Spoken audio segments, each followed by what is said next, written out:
It's not just a signal. It's a warning. Hey everybody, my name is Russ. I am a cartoonist and the self-publisher of Amazing Arizona Comics, a mini comic book that satirizes Arizona news, history, and culture with superhero adventure. And I'm a storyteller based in Phoenix, Arizona. Thank you for watching this video. As you can tell from its title, this is my review of The Batman, the latest movie featuring The Batman. I'm a huge Batman fan.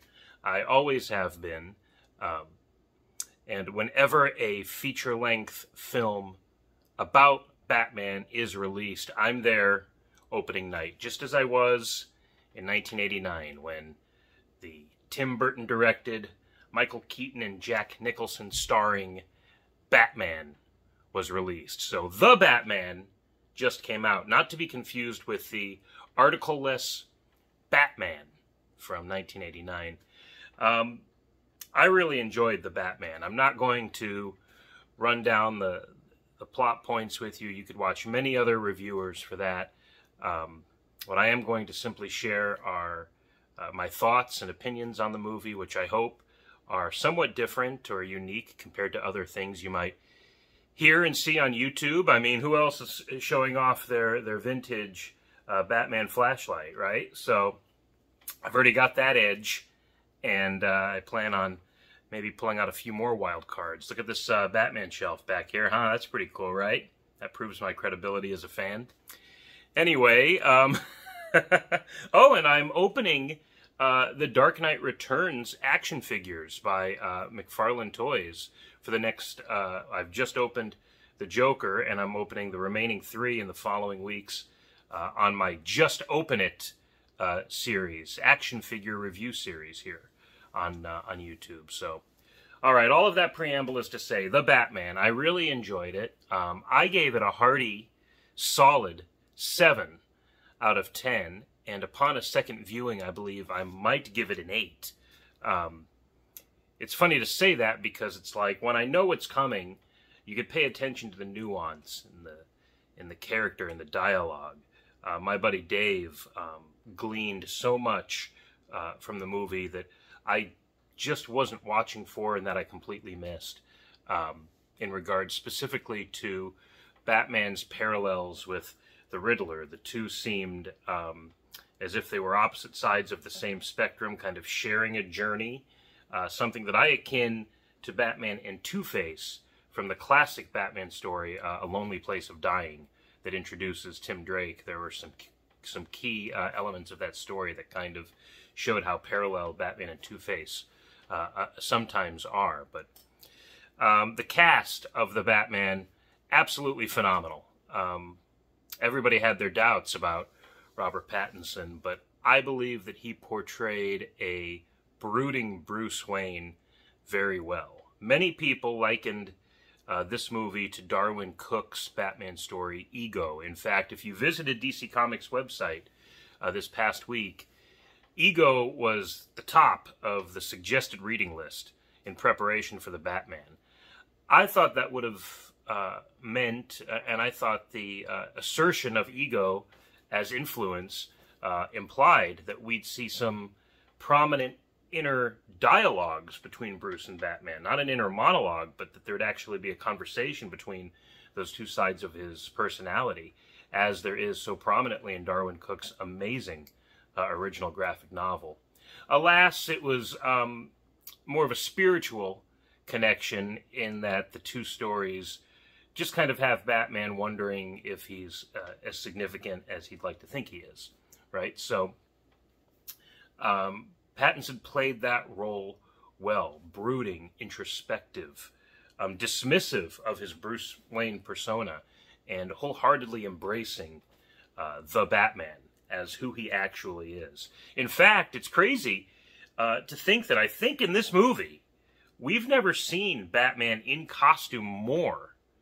In fact, I'd love to see some statistics on Bruce Wayne screen time versus Batman screen time, and I think Batman screen time has to blow the Bruce Wayne screen time out of the water, right? You just see the Batman a lot in this movie, and there was a time in superhero film where seeing the superhero was like a treat. You know what I mean? Every time Michael Keaton put that costume on, it felt like a real treat. And the same with Tobey Maguire's Spider-Man and so on. In so much that the characters seemed to do whatever they could to take their masks off, right? In Batman Returns, you know, he rips the mask off to reveal his face to Selina Kyle, and Tobey Maguire's mask is torn in that kind of classic Ditko-esque style, so you could see half of Peter Parker's face, the other half of Spidey's face. This movie didn't bother with that. You know, you see Bruce Wayne often and significantly, but you see the Batman a lot more. And the mask offers some real expression with the widening of his eyes and his kind of woe is me grimace the whole time. I was pleasantly surprised at this depiction, and I enjoyed seeing what I presume to be a mid-20s, 20-year-old, 25-year-old Bruce Wayne in year 2 of his vigilante career. Figured out some things, but isn't perfect, making mistakes. I'll talk about that in a little bit, but Pattinson led an incredible cast. Zoe Kravitz as Catwoman was a perfect Catwoman. There's going to be some controversy, as always, with the race swapping of her character, but that isn't new for Catwoman. We saw it in the Batman '66 movie. We saw it in Halle Berry's weird version of Catwoman. So Zoe Kravitz kind of continues that tradition, and I think she portrays Selina Kyle beautifully. She's a beautiful woman, obviously very sexy and sultry, but at the same time, there's a sophistication, there's a sadness, and there's a comparable element in her personality to Batman's. I've read some criticism or commentary where their on-screen chemistry didn't seem to click. I beg to differ. I thought they had great chemistry. Instantly kind of flirty as they fought, especially when Batman had to kind of protect her from the guard, right at the murder scene when she goes back to the safe. But you know, so there's kind of a sensual element to their combat. And then as they talk too about their deep feelings, not for each other but just for the world, there's still this like interlaced flirting between them. So I really enjoyed that, and ultimately that she had an arc that involved her family tragedies. Again, a nod to Darwin Cook's stories, right? And I believe some Long Halloween, Dark Victory stuff from Jeff Loeb and Tim Sale as well. There's a nice interplay there of kind of Selina's last score, and I can't think of the story right now, but it was a Catwoman solo story that was kind of in the universe of The Long Halloween by Loeb and Sale. So great influence there. Penguin and Riddler. Penguin was a scene stealer. Every scene he was in was his, without a doubt. Colin Farrell, I mean, everybody's going to be talking about it. If that makeup job doesn't win an award or multiple awards, then what are we rewarding at all? He was unrecognizable and yet completely like agile and fluid and mobile and expressive. And despite the criticism, again, that this movie doesn't have any comedy or jokes, every scene he was in offered a little bit of lightness to the tone. And I appreciated that. I think that's appropriate for the Penguin's character. And would this be the Penguin's second appearance on screen? The first, of course, being Danny DeVito's portrayal. If so, this is a really worthy evolution from that. Because, you know, obviously Danny DeVito's Tim Burton designed Penguin was something of a caricature in a cartoon in live action. Colin Farrell, looking so much not like him, the handsome actor, was also a bit of a caricature of what the Penguin should look like on screen. But because Colin Farrell's a good actor, you get some real convincing performance from him, too, that doesn't seem over the top, that seems kind of down to earth. He's the guy on screen that's always like, what's going on here? You're dressed as a bat. You're showing me a picture of this grotesque stuff. Oh, what is going on in this world around me? And yet they call him the Penguin, and he doesn't seem to mind. So I enjoyed his character maybe the most. The Riddler, Paul Dano, such an over-the-top performance. And it's interesting, because of the grotesque nature of so many of his crimes, it's easy to think that what we see in the Riddler is a realistic portrayal of a serial killer. But the way he played, especially when he was unmasked and in prison, wasn't too far a leap from Jim Carrey's performance in Batman Forever. I mean, just the bravado of his performance, the hubris, right, was just so big that it undercut some of the grotesque nature of his crimes, in my opinion. I think it would have been more effective if he was level-toned, seemingly emotionless, yet also kind of reveling in his victories. I think you would have pulled off that weird scene where we were wondering what he really knows, right, about Batman.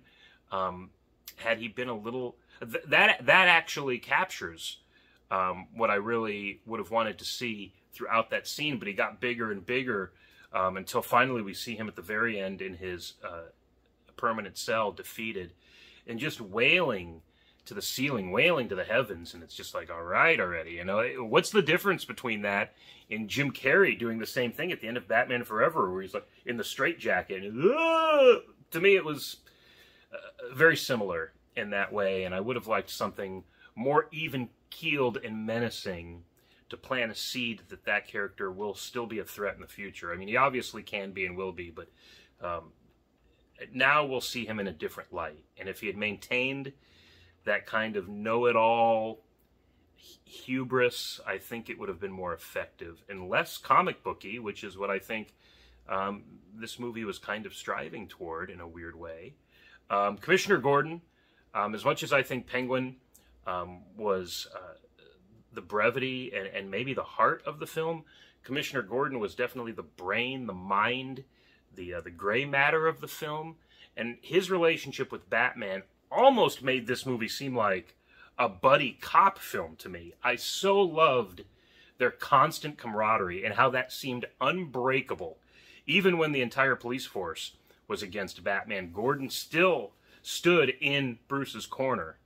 And I thought that was so endearing, so important and powerful. We've seen the establishment of Batman and Gordon's relationship in the Nolan trilogy. There was really no need to create an origin story around their partnership again. And so to pick up where those movies left off and present us this pure partnership, this pure trust and friendship, kind of constantly complementing one another in a way. Gordon was never played as the dummy Watson to Batman's Sherlock. It was mutually informative. I very much enjoyed that, and I feel like that was the kind of the glue of the detective element of that story that so many people are appreciating out of the Batman. This was truly more of a detective story, Detective Comics Batman, than we've ever seen before. Though there is some high-flying adventure and squirrel suit, and Batman jumps through the window at the Cape spread, which is what we all want to see. This was very much more of a detective noir story, as everyone is saying. And as much as I find that long overdue, I also think that it did not demand the long running time. It's a long movie. It's a really long movie. And I think if you're creating or establishing a new universe in which Batman characters will be introduced to a mainstream audience, I think you need to give them something that's a little more economic in its runtime. You could still establish all that beautiful mood and tone. You could still implement that great dialogue in just a slightly shorter period of time. Maybe Gotham City doesn't need to be a character in the movie. Everybody says, you know, the setting becomes a character in the movie. Can we just forget that and get to the characters in the movie? You know, some of these old tropes that cinemaphiles say in their commentary movie. Yeah, Gotham's a dark, gritty city. It's kind of New York or Chicago or Los Angeles cranked to 11. Or if those cities are currently cranked to 11 in our reality, cranked to 15. You know, where there's just trash everywhere, homeless everywhere, every pothole steams. There's a drug deal going down on every corner. Batman actually has to pick and choose the crimes he's going to stop because there's just a crime on every square block. Okay, we get it. That's Gotham in a nutshell. Always has been and always should be to tell a great Batman story. So, you know, establishing shots or small subtext and plot points to constantly remind us of that, unnecessary. At the same time, I did like the look at the seedy underbelly of Gotham. I liked seeing these politicians and important people in nightclubs where you wouldn't think they could or should be. So I really enjoyed that. Really, we've always heard that Gotham's corrupt, and we've seen some evidence of that, but Gotham was really corrupt in this. Redirecting a benevolent fund established by the Wayne Foundation, basically to the mob, right? Basically to bribes, basically to maintain disorder and the illusion of order in Gotham. So I really appreciated that, and it was just delivered to us over and example after example after example. In some cases through just dialogue. Hey, remember when this happened? Remember when that happened 10 years ago? Remember when this happened 5 years ago? We get it, okay? So to present a shorter runtime, a tighter film, just so a mainstream audience feels like they've seen a rollicking superhero adventure, that is cleverly disguising a really great kind of old school pulp noir detective story. I think that brings them back to the theater. Of course, Batman will always bring people back to the theater, but it will invest folks in this world, even as we're going to see Ben Affleck and Michael Keaton's Batman on screen again in the near future in Flashpoint, right? So this Batman has to stand apart. And I think the tone was effective in so doing. I just don't want it to get lost in the shuffle because it's a 3-hour film and people forget parts, and maybe they forget even their favorite parts. And so with that, again, I just assert perhaps a shorter running time. My harshest criticism of this film, the cast being my highest praise, my harshest criticism of this film is that it really didn't present anything outrageously new to Batman. You know, I've seen Batman meet and fall in love with Selina Kyle on screen now 3 times. Okay, we saw it in Batman Returns, we saw it at the end of Nolan's trilogy, and now this. I've seen Alfred in a hospital bed at least twice, right? In Batman and Robin, and now in this. Fortunately, we did not see the Waynes die again. We've seen the Waynes die 4 times on the big screen, as far as I can recall, in Batman, Batman Forever, Batman Begins, and Batman v Superman, Dawn of Justice, right? I feel like I've seen the Waynes die more than Bruce did. Why am I not Batman at this point? But, so I'm glad we didn't rehash that. But at the same time, Penguin's story, you know, he's a kind of up-and-coming underworld club runner or club manager or pit boss. That's Gotham. We saw that on the TV show Gotham, love it or hate it. It's a very similar arc, and of course, okay, if that's how Penguin begins, that's how he begins, but it just really smacked of similarity to that for me. And especially when you have an actor that's really good, like both of those Penguin actors are, and you just do a little something to their otherwise handsome physiques, right? So as different as those 2 actors are, I felt like those similarities between their characters' arcs and the way that the character is presented almost logistically that way, it was just so similar. I really wish this movie did something so brand spanking new that it blew me away as a lifelong Batman fan. Now, what that new thing is, I can't present a solution to this problem because it should be a new thing. And it's not my job as a fan to come up with that new thing.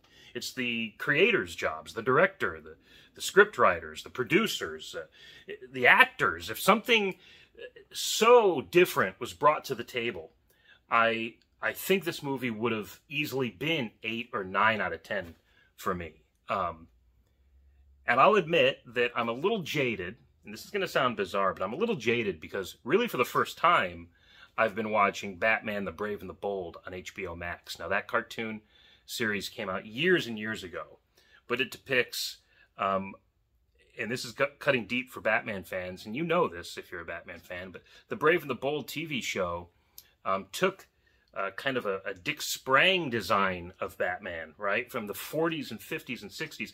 We dismiss that design of Batman now as campy, but that look of Batman with kind of the half-oval eyes and whatnot, that existed for like 3 decades or more in the comics. Almost half of Batman's life in comics, he looked that way with that barrel chest. And so the fact that we so easily dismiss that, I love that Batman the Brave and the Bold captured that, kind of modernized it, and it paired Batman with some really obscure characters from the DCU, and of course all the big ones too, Superman and Wonder Woman, Flash, and Green Lantern. But then you also get like Buona Beast and Plastic Man and the New Blue Beetle and Booster Gold, and it's just so much. I just watched one with the Black Orchid. So, you know, the fact that Batman's paired with these obscure characters, and yet there are real stakes. You know, characters do die in that series, just as much as Batmite is this crazy imp that loves Batman and torments him and follows him around. So it's got a campy tone on purpose, probably to distinguish it from all the animated Bat series that came out before. But at the same time, it does something new, despite capturing those old looks and utilizing all those established characters. What it does new is that it does everything. It does absolutely everything that's ever been involved in Batman's mythos. And it presents it in a generally straightforward way for all ages, for any age to watch. I've really never watched that show, save a few episodes before in the past, and I've just binged it, and I'm in love with it. I feel like this is my favorite Batman of all time, which is crazy to think about, because I'm such a fan of The Dark Knight Returns. I'm such a fan of Batman the Animated Series, such a fan of the Alan Grant run from the 90s, primarily with Norm Brayfogle on the pencils, Jim Aparo too, Chuck Dixon, of course, right?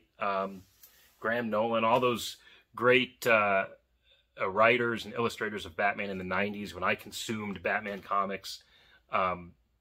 It's weird to think that The Brave and the Bold is becoming my favorite Batman, but it is. And so that kind of tainted my perspective of the Batman, in that if there was just something a little lighter throughout, or if it had presented something new, despite the darkness throughout, I think I would have embraced it even more. As is, again, The Batman gets a 7 out of 10 for me now, with the potential for that number to increase upon future viewings as I study the movie more and enjoy it more, and as I'm ultimately entertained by it more, because that's why these movies exist, and that's why the Batman exists. If the Batman is doing anything for us in reality, it's saving us from the grim and gritty around us. He presents a world that in and of itself is pretty grimy and dirty and full of crime, but his insistence to fight against it with his hammers of justice, you know, with a light that's not just a signal but a warning. The fact that this character exists in his world, despite his world, makes our world even better. It makes these stories all the more potent and poignant and brave and bold and fun to watch.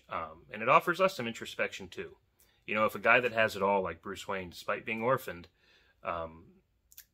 you know, well, because of being orphaned, if a guy that could theoretically have it all, like Bruce Wayne, can feel that pain and process it, then maybe we can too, no matter what happens, proportionately in our lives. The Riddler couldn't, so that's what makes him the villain. See, Batman in the end is offering a hand of hope to the people of Gotham. And he might have had to learn that the hard way, but he did, fortunately, to not only those characters' benefit, but to ours as well. Thank you very much again for watching this video. I really appreciate it. If you made it through almost all 25 minutes of this, hats off to you. Please give me a like, a comment, let me know what you think about my point of view. And follow me on Instagram at AmazingAZComics for not only my work, my self-published comic book work, but just my fandom as well. Reviews of toys and thoughts on other comics and TV, my fandom about the Monkees, the best band of all time, and whatever else comes to mind. So, thanks again for watching, and I'll catch you next time.